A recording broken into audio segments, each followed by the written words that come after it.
as soon as they have 13, walang problema sila na. Okay, so I have to assert because may pinaglalaban tayo. Pinaglalaban ko hindi yung si Alan Cayetano ang Senate President. Ang pinaglalaban natin, ang Senado hindi pwedeng rubber stamp ng Malacanang.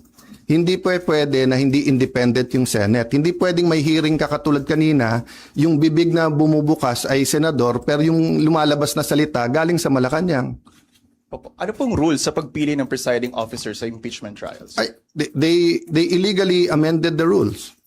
They illegally had a session, 'di ba? So in due time, there'll have to be something that will decide, 'di ba? But in the same manner na ina-assert ni Senator Win na he's the acting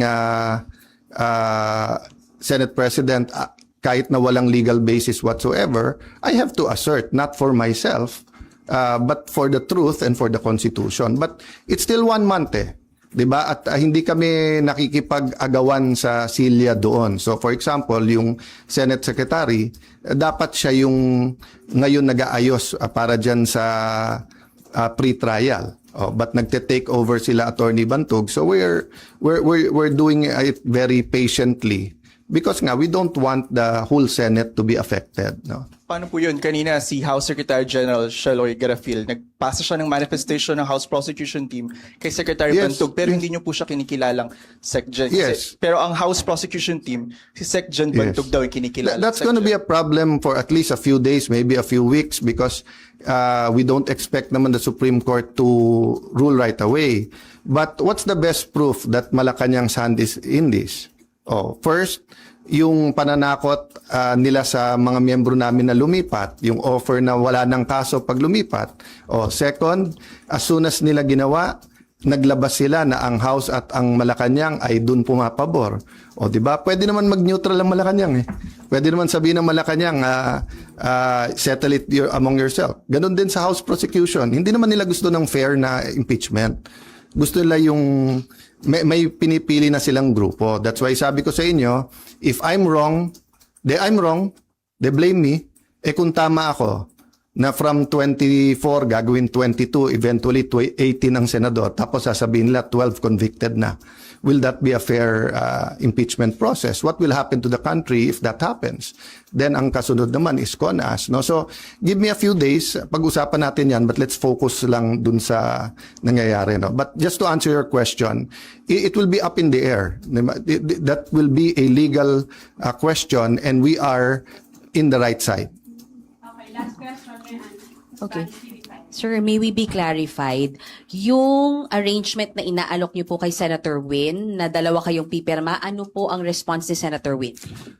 Sulat around 12 o'clock na sinasabi kay attorney sa ating Senate Secretary Jose Luis Montales that you are no longer secretary, and that Attorney Bantog, and then that basically sinasabi na sila na. Yun din ang sinabi sa USAA, but hindi first-hand knowledge, sabi chain of command. But wala nga sila sa chain of command Kahit anong tingin mo sa rules, hindi nangyari yon. So yung pagwawala nila at pag-walk out nila kasi hindi pwedeng amendahan daw yung rule na ganon-ganon, binaboy nila yung rules on June 3. Diba? So that it's going to be a lingering question. Sorry, how do you treat that? Hindi pumayag si Sen Win sa arrangement na dalawa kayong pipirma sa documents? And paano po yung sweldo nung it's just like the civil rights movement sa US, di ba? From the Civil War until pinasa yung mga civil rights laws, etc., yung may batas ka, alam mo yung tama. Pero yung inaapi pa rin, yung mga minority, yun yung de facto. Di ba? So alam naman natin lahat kung ano tama at sinong tama. Pero ang kapangyarihan kasi nasa kanila Sa kanila ang pulis, nasa kanila ang NBI, nasa kanila ang Malacanang. Kaya sabi ko, lahat ng kapangyarihan nasa kanila. Pero katotohanan nasa amin. So hindi ko pwedeng bitawan yon. Kailangan lumaban tayo doon. Kasi kung hindi, after this, all you have to do is to get 1 senator plus Malacanang. Hindi na 13 ang kailangan boto, 1 plus 1 lang. 1 plus Malacanang. Sir, so you will still sign? Paano yung mga...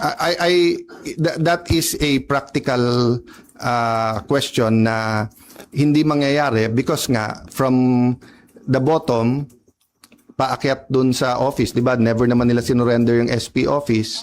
Hindi ko namang trinethreaten yung mga empleyado, di ba? But sila, inaano nila yung mga empleyado. Yung ginawa ni Senator Erwin, tapos nag-sorry. Bad cop, good cop yon. Sadya yon. I-shock mo na yung mga empleyado, nakakasuhan ka, tawagin mo kung ano-ano. Tapos si Senator Win naman yung mabait. So kahit na nag-sorry siya, natanim na yun sa puso ng mga empleyado. 'Di ba? Kaya nga sa akin, sa mga empleyado, it's a matter of conscience. Sir, so you gave up the signing? No, I'm not giving it up. I'm just saying, malamang hindi dumating sa opisina ko yung pipirmahan. No. But I'm not giving it up. 'Di ba? Kailangan ko i-assert yun. Sir, sorry, ano po ba yung extent nung arrangement na pinopropose po ninyo? Hanggang doon lang sa dalawa kayong magsasign? No, it was a official? first step lang kasi sinabi nila open sila. Eh, hindi naman pala sila open. 'Di ba? Kasi sabi nila, ayaw nila ng gulo. 'Di ba? Sabi nila eventually kailangan magsama yung dalawang grupo, one Senate tayo, 'di ba? But mukhang ang utos ng Malacanang, hindi, kayo lang. Oh, kasi nga alam nila na even if we go to the Supreme Court ASAP, it will take time. So in the meantime, they're buying time until they either get one more member or whatever. How will you assert kung hindi darating sa inyo yung pipirmahan?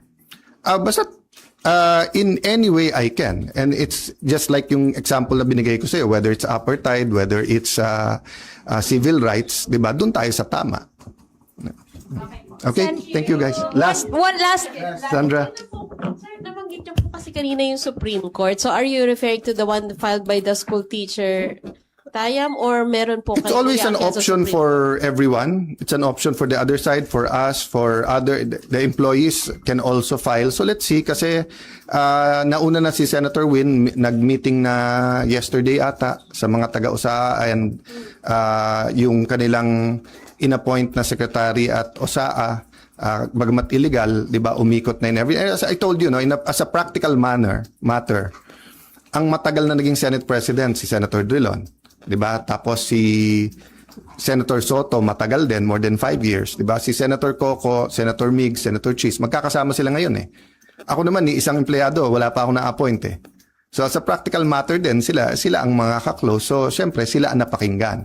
But I have faith in the Senate staff that they should listen to all sides. But I don't want to disturb, di ba, hindi civil war ang gusto namin. Ang gusto namin, manaig sa Senate kung ano tama, kung ano mali.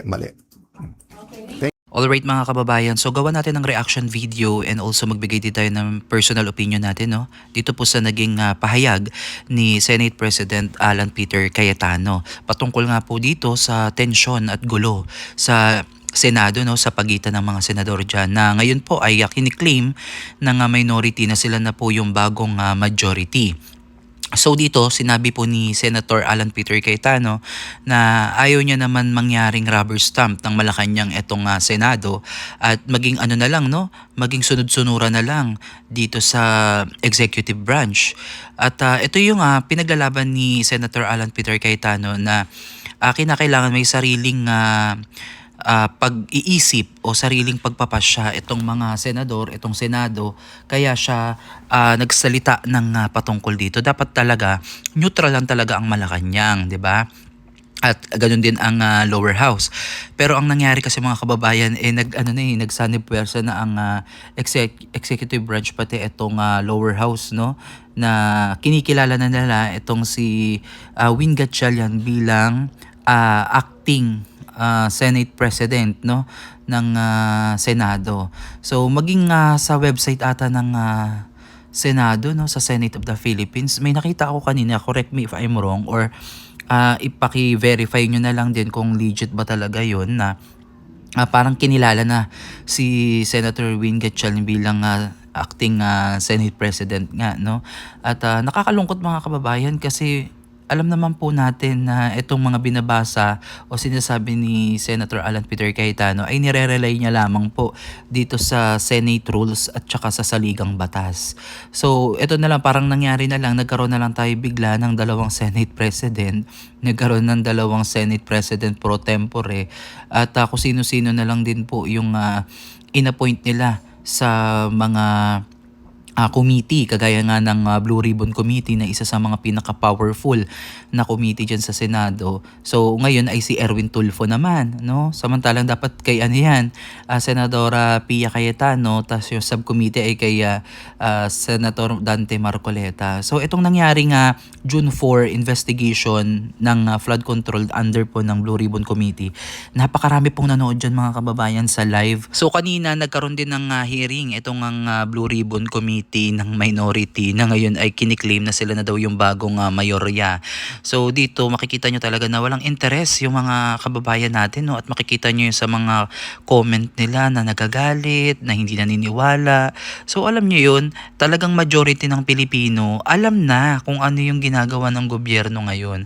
Kasi parang nagsanib puwersa na nga lahat ng executive na dapat ay neutral lamang sila, no? Dapat hinahayaan ng Malacanang na kung ano yung gulo o ano yung gusot na nangyayari dyan sa inyo, ayusin nyo yan dahil kayo ang magkakasangga dyan, magkakakampi. Hindi yung panghihimasukan na at tila, sabi nga ni Senator Alan Peter Cayetano, yung mga naghihiring nga daw doon o yung mga nandoon sa Senado is mga senador. Pero ang lumalabas sa bibig ay galing sa Malacanang. So, nakakalungkot mga kababayan at ito ay talagang dapat matapos na dahil nabibigyan po ng ng pagpapahirap yung taong bayan at binibigyan ng kalituhan, no, kung sino nga ba. Lalong nag-aaway yung taong bayan kasi syempre may mga sumusuporta din sa minority, may sumusuporta din sa majority. So at the end of the day, yung mamamayang Pilipino yung kawawat na iipit dito at yung tunay na problema sana ng bansa natin, yung tunay na mga solusyon na dapat nating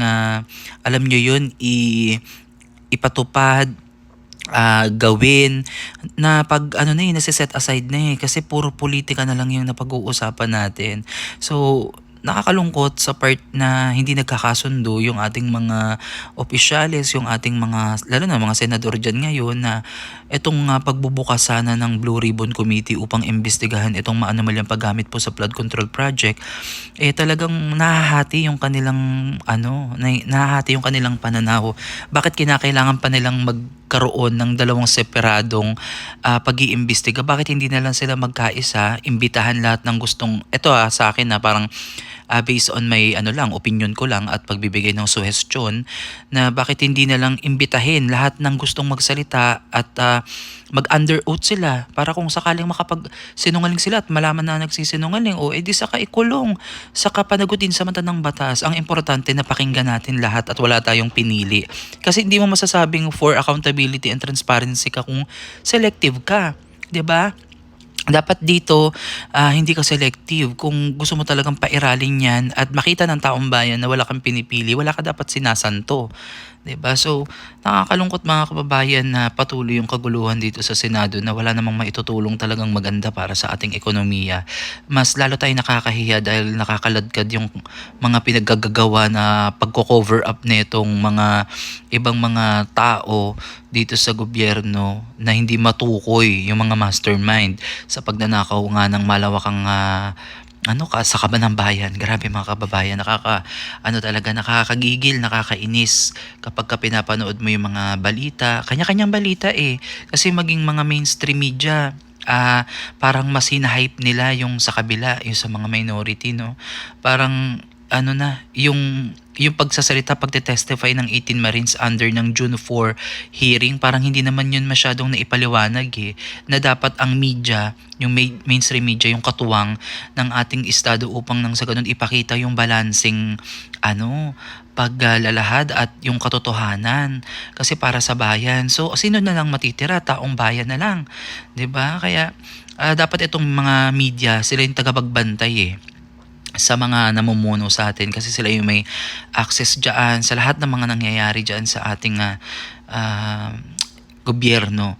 So, once na talaga sila ma-corrupt din, wala na tayong magagawa doon. Kaya nga sabi ni Senator Dante Marcoleta, 'di ba? Yung ibang mga bayarang media, yung iba.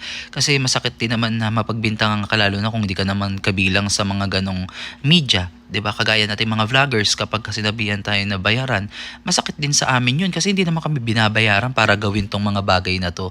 Sadyang nais lang naming makiisa at ipaglaban din yung aming paniniwala, no, kung kanino ba kami nagtitiwala at kung saan namin nakita yung alam naming para talaga sa mamamayang Pilipino. So again mga kababayan, pag-pray natin, no, yung ating bansa, yung ating Senado na matapos na to kasi nakakatakot. Kapag tuloy-tuloy nangyari to, hindi na natin kasi masasabi mga kababayan yung bugso ng damdamin ng mamamayang Pilipino. At ayaw nating mangyari yung magkagulo, no, at mismong mga Pilipino yung mag-away-away. Nakakalungkot yung ganong sitwasyon. Kaya hangga't maaari mga kababayan, sana ito ay maaksyonan na, masolusyonan na at mapanagot na talaga yung tunay na gumawa ng malaking pagkakamali na to sa bansang Pilipinas. So comment down below mga kababayan kung ano yung opinion ninyo, ano yung suggestion ninyo, ano yung masasabi ninyo sa naging pahayag po ni Senate President Alan Peter Cayetano. Maraming salamat po.